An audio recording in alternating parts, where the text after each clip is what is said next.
এই ওনার সরেন স্বেচ্ছাসেবককে একজনের থেকে নামে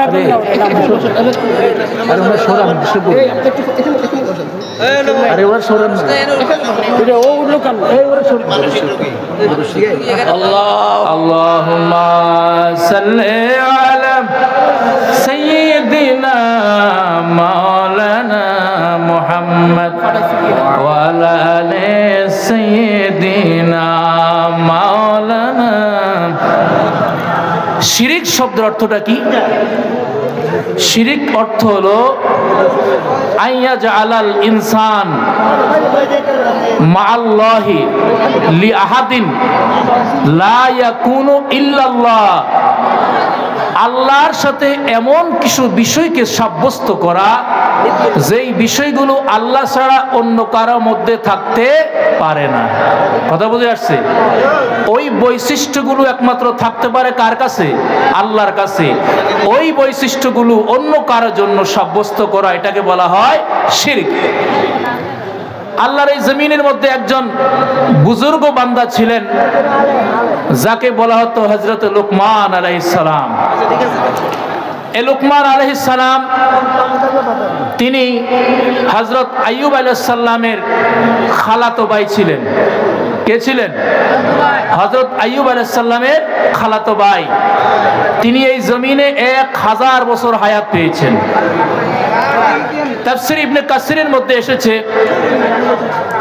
আল্লামা ইমাদউদ্দিন ইবনে কাসির রহমতুল্লাহ আলাইহি তিনি রওয়ায়াত করেন, হযরত লুকমান আলাইহিস সালামকে প্রশ্ন করা হলো, হে লুকমান, আপনি এত মহাজ্ঞানী মহাপণ্ডিত, আপনার বেলায়েত গ্রহণ করার কারণটা কি?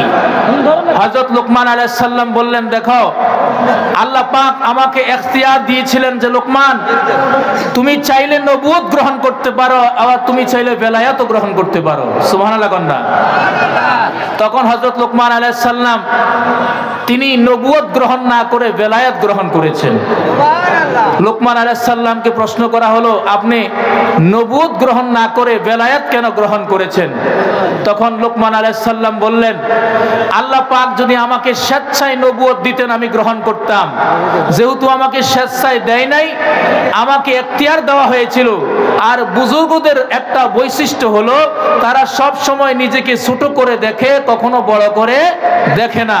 এজন্য আমি বেলায়েত গ্রহণ করেছি। আমি আল্লাহর একজন বুজুর্গ বান্দা হিসেবে দুনিয়াতে থাকার জন্য নিয়ত করেছি। যেরকম সুবহানাল্লাহ। এই লুকমান আলাইহিস সালাম তিনি তার সন্তানকে জীবনমুখী দুনিয়াতে শান্তি আখিরাতে নাজাতের জন্য এমন কিছুগুলো উপদেশ নসিহত করেছেন যেগুলো পবিত্র কোরআনে কারিমে আল্লাহ রাব্বুল আলামিন এমন ভাবে দিয়ে দিয়েছেন কিয়ামত হবে লুকমান আলাইহিস সালামের এই উপদেশগুলো নিচ্ছিন্ন হবে না, লৌহে মাহফুজের মধ্যে সেগুলো সংরক্ষিত রয়েছে। যেরকম সুবহানাল্লাহ। এই লুকমান আলাইহিস সালাম তার সন্তানকে যে উপদেশগুলো দিয়েছেন, সমস্ত উপদেশগুলো 4 শ্রেণীতে ভাগ করা যায়। কয় শ্রেণীতে? 4 শ্রেণীতে। 1 নাম্বার উপদেশ হলো তিনি ঈমান সংশোধন সম্পর্কে, ঈমান সম্পর্কে তার সন্তানকে উপদেশ দিয়েছেন। যেরকম না সুবহানাল্লাহ। হযরত লুকমান আলাইহিস সালাম তার প্রিয় সন্তানকে উপদেশ দিয়ে বলেন, ইয়া বুনাইয়া লা তুশরিক বিল্লাহি শাইয়্যান ইন্নাশ শিরকা লা যুলমুন আযীম। হযরত লুকমান আলাইহিস সালাম বললেন, হে প্রিয় সন্তান, আল্লাহর একজন বান্দাকে দুনিয়াতে শান্তি, কবরে নাজাত, হাসরের ময়দানে আল্লাহর আরশের নিচে ছায়া, বিজলির গতিতে ফুলসিরাত, আল্লাহর অপন্ত নিয়ামতের জায়গা জান্নাত পেতে হলে সর্বপ্রথম মানুষের যেই জিনিসটা দরকার সেটা হলো ঈমান। সেটা কি? ঈমান যদি না থাকে